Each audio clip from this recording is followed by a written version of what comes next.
जिसका नाम था छत्रपति शिवाजी महाराज। सन 1627 ईस्वी पूरे भारत पर मुगल साम्राज्य का आधिपत्य था।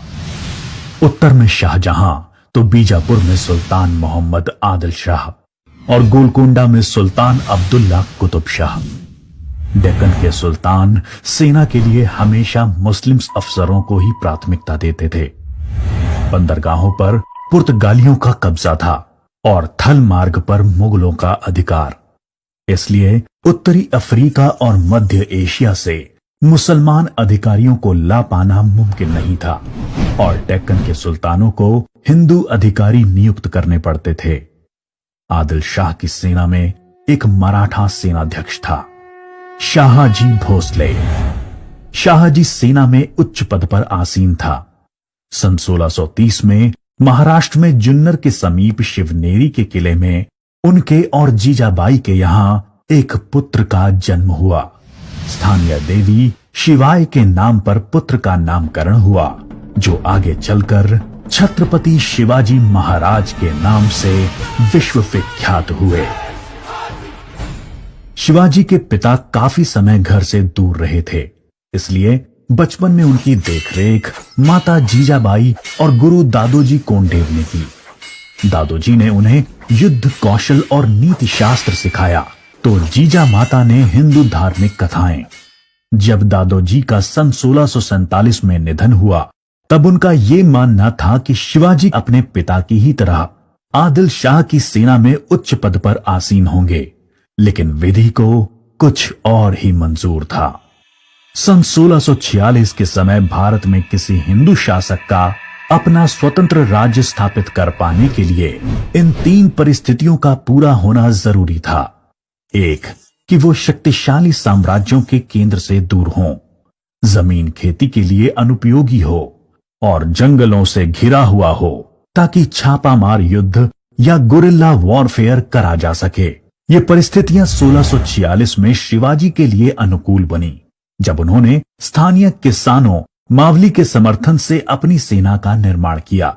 शिवाजी को भली भांति याद था कि किसी भी साम्राज्य को स्थापित करने के लिए किलों की क्या महत्व है, इसलिए सिर्फ 15 साल की उम्र में ही उन्होंने आदिल शाही अधिकारियों को रिश्वत देकर तोड़ना, चाकन एवं कोंडना किलों को अपने अधिकार में कर लिया।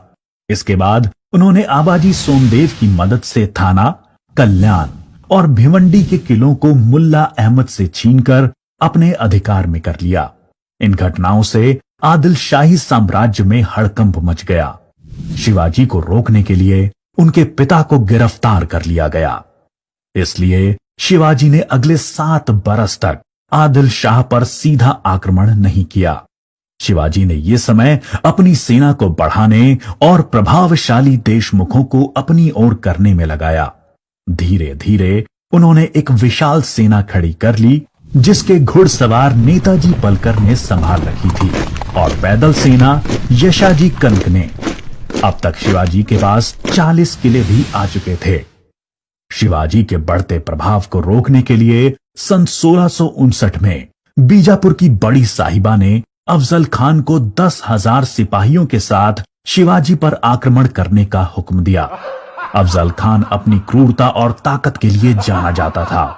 उसने शिवाजी को खुले युद्ध करने के लिए उकसाने के लक्ष्य से बहुत सारे मंदिरों को तोड़ डाला और कई बेगुनाह नागरिकों का कत्ल कर डाला।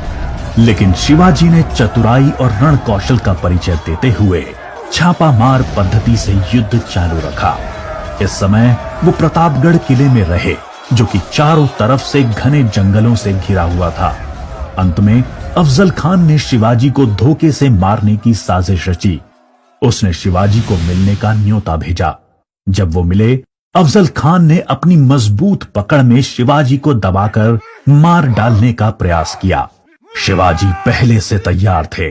अपने छुपाकर रखे हुए बाग नाका से उन्होंने अफजल खान का पेट ही चीर डाला, जो कि उनसे 2 गुना विशालकाय था।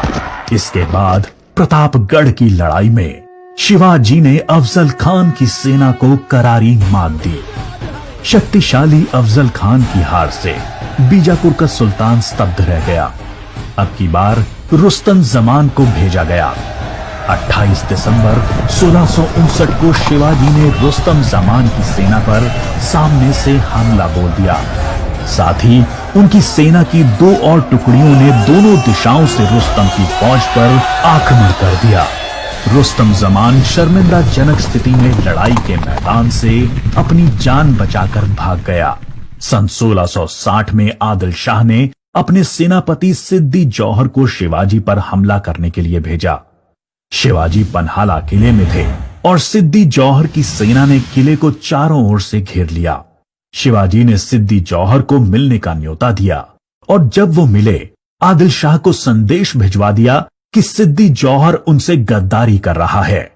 इससे आदिल शाह और सिद्दी जौहर के बीच लड़ाई छिड़ गई, जिसका फायदा उठाकर शिवाजी एक रात अपने 5000 सिपाहियों के साथ पन्हाला किले से बाहर निकल आए। बाजी प्रभु देशपांडे ने न सिर्फ सिपाहियों के साथ दुश्मन सेना को उलझाए रखा, जिसकी वजह से शिवाजी सकुशल विशालगढ़ पहुंच गए।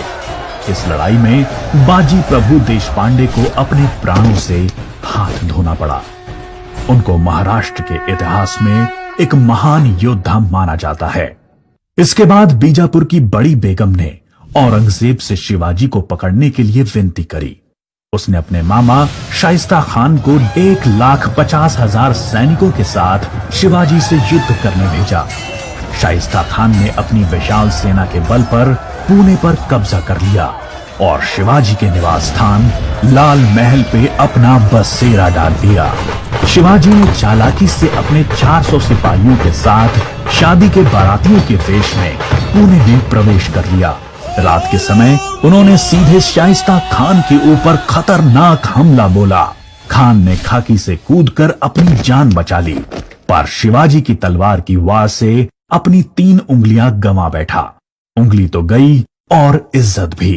फिर शिवाजी ने सन 1664 में मुगल व्यवसायी केंद्र सूरत पर आक्रमण करके उसको तहस नहस कर डाला।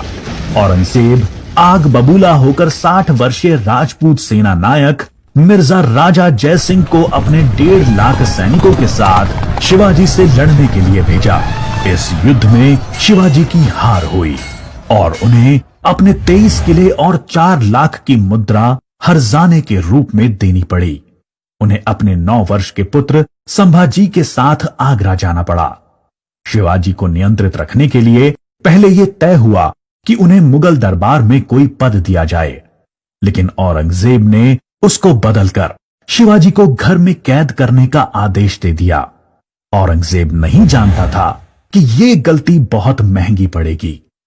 शिवाजी ने बीमारी का बहाना बनाया और अपने स्वास्थ्य को ठीक करने के आशीर्वाद के लिए साधु संतों और फकीरों को रोजाना मिठाई और उपहार भेजने की इच्छा जताई। एक दिन वो खुद श्रमिक के भेष में सामान के डब्बे में संभाजी को छुपाकर बाहर निकल आए। वो मथुरा, काशी, गया, पुरी के बाद गोलकोंडा और बीजापुर होते हुए रायगढ़ पहुंच गए। 1670 तक शिवाजी ने कई लड़ाइयां लड़ते हुए 4 महीनों के भीतर अपने राज्य का बड़ा हिस्सा मुगलों से स्वतंत्र करा लिया। सन 1671 से 1674 तक औरंगजेब ने भरसक प्रयास किया शिवाजी को अपने अधीन करने का, लेकिन वो बुरी तरह से असफल हुआ। उसने अपने उत्तम योद्धाओं जैसे दाऊद खान और मोहब्बत खान को शिवाजी से लड़ने भेजा, लेकिन सबको मुंह की खानी पड़ी। इसके साथ ही सन 1672 में अली आदिल शाह की मृत्यु हो गई और बीजापुर सल्तनत की स्थिति में चला गया। आखिर वो दिन आया जब गगा भट्ट ने 6 जून 1664 को पूरे उत्सवनुमा वातावरण में हिंदू परंपराओं के साथ शिवाजी का राज्याभिषेक किया।